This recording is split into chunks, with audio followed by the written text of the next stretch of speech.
بسم اللہ الرحمن الرحیم۔ ناظرین السلام علیکم، میں ہوں آپ کا میزبان صابر شاکر، وفاقی دارالحکومت اسلام آباد سے کچھ اہم ترین خبریں ہیں آپ کی خدمت میں۔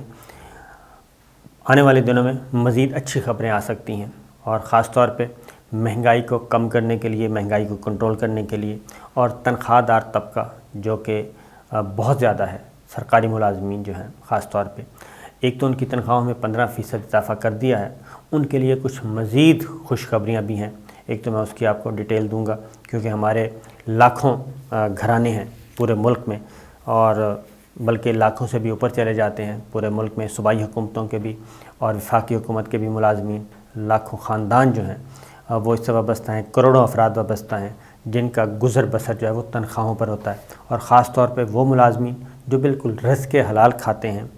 اور بہت زیادہ کام کرتے ہیں، ان کے لیے زندگی جو ہے وہ کافی مشکل ہے۔ اس کے لیے وزیر اعظم عمران خان اور وزارت خزانہ ایک اہم پیکج پہ کام کر رہی ہے، اس کی ڈیٹیل میں آپ کے ساتھ شیئر کرتا ہوں۔ دوسرا یہ کہ ایک کی دہشت گردی کی جو لہر آئی ہوئی ہے، اور خاص طور پہ جو بڑی طاقتیں ہیں، بڑی سرکار، اور خاص طور پہ امریکہ، وہ کافی اب اس کی طرف انگلیاں اٹھ رہی ہیں۔ بھارت کی طرف تو جاتی ہیں انگلیاں، اور افغانستان کی سرزمین استعمال ہو رہی ہے، پھر پاکستان کو، کیونکہ پاکستانی حکام کا یہ خیال ہے کہ پاکستان کو بلیک میل کیا جا رہا ہے، اور یہ جو تازہ ترین حملے ہو رہے ہیں سیکورٹی فورسز پہ، اور اس میں جو دہشت گردوں کے پاس سے ہتھیار، جن کو مارا گیا ہے، ان کے پاس سے جو ہتھیار مل رہے ہیں، اور جس طریقے سے وہ ویل ایکوپڈ ہوتے ہیں، جدید ترین آلات سے آراستہ ہوتے ہیں، اس سے وہ کہتے ہیں کہ ذرا برابر شک نہیں ہے کہ اس میں بہت بڑی بڑی طاقتیں، اور ایک نہیں، دو سے نہیں، 3 سے زیادہ ممالک جو ہیں وہ انوالو ہیں، اور ان کو باقاعدہ طور پہ ایسے جدید ترین آلات کو استعمال کرنے کی ٹریننگ دی جاتی ہے، اور ٹرینڈ کر کے ان کو بھیجا جا رہا ہے۔ پھر مختلف قسم کے ان کا جو رنگ دیا جاتا ہے، پھر اس کو دین اسلام کی لڑائی کے طور پہ ان کو کہا جاتا ہے کہ وہ جہاد کر رہے ہیں، پھر وہ ویڈیو ریلیز ہوتی ہیں۔ یہ ساری جو چیزیں ہیں، اس سے پاکستانی حکام یہ سمجھتے ہیں کہ یہ اسکرپٹ کچھ بڑا ہے، اور پاکستان کے خلاف باقاعدہ طور پہ ایک بہت بڑے پلان پہ کام ہو رہا ہے۔ شاید اسی لیے وزیر اعظم عمران خان نے ایک انٹرویو دیا ہے، اور انہوں نے آڑے ہاتھوں لیا ہے امریکہ کو، اور یہ مسلسل انٹرویو دے رہے ہیں چائنا کے اداروں کو۔ چین کا وزٹ کر کے آئے ہیں، اور چین کے دورے کے بعد وزیر اعظم عمران خان میں کوئی نئی انرجی آ گئی ہے، اور وہ سمجھتے ہیں کہ چین میں جو کچھ ان کا استقبال کیا، اور چین نے جس طریقے سے خیر مقدم کیا پاکستان کا، اور پاکستان کے ساتھ معاہدے کیے، تو سچا اور حقیقی دوست چین ہی ہے پاکستان کا، اور چین کو نہیں چھوڑنا چاہیے۔ اور جو پریشر آ رہا ہے پاکستان پہ کہ آپ سی پیک کو گو سلو پہ لے کے جائیں، اپنے خارجہ تعلقات میں توازن لے کے آئیں، تو وہ درست نہیں ہے۔ اسی لیے جب سے دورہ چین سے واپس لوٹے ہیں، وزیر اعظم عمران خان غیر ملکی ذرائع ابلاغ کو انٹرویو دے رہے ہیں، اور اس میں کھل کر بول رہے ہیں۔ ابھی جو تازہ ترین انٹرویو ہے، انہوں نے کچھ باتیں کی ہیں، وہ بڑی غور طلب ہیں، اور وہ ساری کی ساری امریکہ سرکار کے لیے ہیں جی۔ انہوں نے کہا کہ امریکہ نے پاکستان کو ہمیشہ مطلب کے لیے استعمال کیا۔ امریکہ کو انہوں نے خود غرض بھی کہا، اور غیر وفادار بھی کہا، اور پاکستان کے بارے میں انہوں نے کہا کہ انہوں نے ہمیشہ ٹیشو پیپر کی طرح پاکستان کو استعمال کیا۔ جب مطلب ہوتا ہے ہمیں وہ استعمال کرتا ہے، ہمارا دوست بن جاتا ہے، اور جب مطلب نہیں ہوتا وہ ہمیں چھوڑ دیتا ہے، اور بڑا ہی سخت الفاظ استعمال کیے۔ مثلا وزیر اعظم نے کہا جی کہ افغانستان کی تاریخ، وہ کہتے ہیں میں جانتا ہوں، میں نے تاریخ پڑھی ہوئی ہے، اور افغان مسئلے کا فوجی حل تھا ہی نہیں، اور میں پہلے دن سے یہ کہہ رہا تھا، اور افغانستان کے عوام کسی بھی غیر ملکی حکمرانوں کو قبول نہیں کرتے۔ لیکن انہوں نے کہا کہ امریکیوں نے افغانستان کی تاریخ پڑھی ہی نہیں، اور اگر وہ افغانوں کی تاریخ سے واقف ہوتے تو وہ یہ اقدام کبھی نہ کرتے جو امریکیوں نے افغانستان میں کیا ہے۔ یہ بڑا کنسرن ہے امریکہ کا کہ پاکستان کے وزیر اعظم عمران خان ہماری افغان پالیسی کو برسر عام پبلک میں آ کے تنقید کا نشانہ بناتے ہیں، اور امریکہ کو ناکام ملک قرار دیتے ہیں، اس پہ ان کا بہت زیادہ کنسرن ہے۔ لیکن وزیر اعظم عمران خان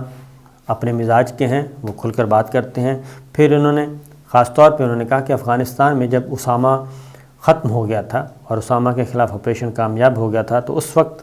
امریکہ کا مشن ختم ہو جانا چاہیے تھا، لیکن امریکہ کا مشن ختم نہیں ہوا۔ اس لیے نہیں ہوا کہ ان کے مقاصد واضح نہیں تھے، اور اسی لیے وہ ناکامی کی طرف ان کو لوٹنا پڑا، اور ایک ناکام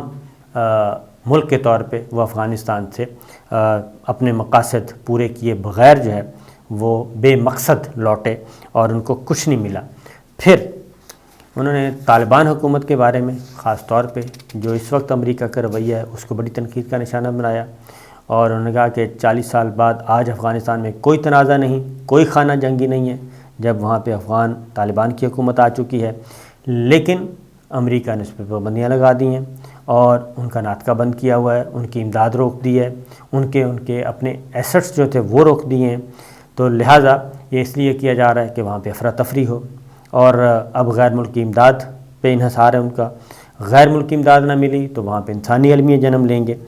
تو افغانستان کو لے کے انہوں نے امریکہ پہ کافی غصہ نکالا ہے، اور اپنا جو ہے من جو ہے وہ کہتے ہیں کہ اپنا من ہلکا کیا ہے، اور انہوں نے کہا کہ پاکستان کے دوست امریکہ سے تعلقات دوستانہ تھے، لیکن اس میں جب بھی پاکستان کی ضرورت پڑی وہ پاکستان کے قریب آ گئے، اور جیسے ہی پاکستان نے ان کی مدد کی، ان کو کامیاب کیا، اور وہ پاکستان کو چھوڑ کے چلے گئے اور پاکستان کے خلاف پابندیاں بلکہ لگانا شروع کر دیں۔ اس لیے انہوں نے کہا کہ کسی زمانے میں پاکستان اور امریکہ دوست تھے، لیکن اب جو ہے وہ دوست نہیں ہیں۔ اور 10 سال بعد انہوں نے کہا 9/11 ہوا تو امریکہ پاکستان کے تعلقات اچھے ہو گئے، اور جیسے ہی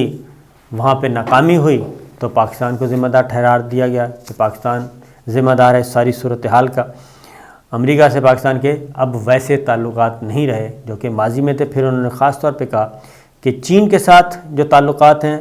وہ اب امریکہ کے ساتھ ویسے نہیں ہو سکتے۔ چین ہمارا آزمودہ دوست ہے، مخلص ہے، اور ہر آزمائش پہ وہ پورا اترا ہے، اور ایک دوست ملک کا اس نے کیا کہنا چاہیے ثابت کیا ہے کہ وہ پاکستان کا دوست ملک ہے۔ اور 70 برس سے پاکستان اور چین کے جو تعلقات ہیں اس میں تسلسل ہے، اس میں ایک توازن بھی ہے، تسلسل بھی ہے، اور پاکستان نے ہر فورم پر چین کے ساتھ رہا ہے، اور ہر ضرورت پر پاکستان کا ساتھ دیا چین نے۔ تو یہ وزیر اعظم عمران خان نے امریکہ کو ڈائریکٹ براہ راست سنائی ہیں۔ اس کا پس منظر ایک بتا دوں، اس کا پس منظر ایک یہ بھی ہے کہ وزیر اعظم عمران خان یہ سمجھتے ہیں کہ ایک تو جو یہ دہشت گردی کی جو لہر آئی ہے اور پاکستان کو ڈسٹیبل کرنے کی کوشش کی جا رہی ہے، اس میں غیر ملکی طاقتوں کا ہاتھ ہے، نمبر 1۔ نمبر 2، فیٹف کے معاملے میں بھی وزیر اعظم عمران خان یہ سمجھتے ہیں کہ فیٹف کو بھی ایک سیاسی ہتھیار کے طور پہ استعمال کیا جا رہا ہے۔ پھر مقبوضہ وادی کا معاملہ ہو، وہاں پہ بھی ابھی تک امریکہ نے وہ کردار ادا نہیں کیا جو کہ کرنا چاہیے تھا۔ فیٹف کے معاملے میں بھی وہ کردار ادا نہیں کرنا چاہیے تھا جو پاکستان کہہ رہا تھا، لیکن امریکہ نے وہ فیور نہیں کی۔ افغانستان کا ملبہ بھی پاکستان پہ پھینکا جا رہا ہے، اور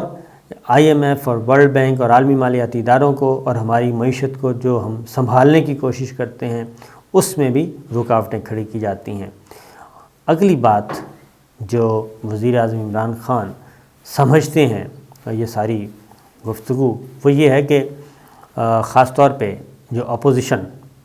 اپوزیشن کے ساتھ بھی تانے بانے جو ہیں وہ ملے ہوئے ہیں، اور انڈائریکٹلی غیر ملکی طاقتیں جو ہیں وہ شریف فیملی کو سپورٹ کر رہی ہیں اور اپوزیشن کو بھی ہوا دیتی ہیں۔ یہاں پہ سفارت خانے سفیر جو ہیں ملاقاتیں کرتے ہیں اور ان کو ڈسٹیبل کرنے کی کوشش کی جا رہی ہے، اور اسی لیے ان کے شکوک و شبہات جو ہیں وہ بڑھتے رہتے ہیں۔ برطانوی حکومت کے ساتھ انہوں نے بہت کوشش کی، لیکن نواز شریف صاحب کو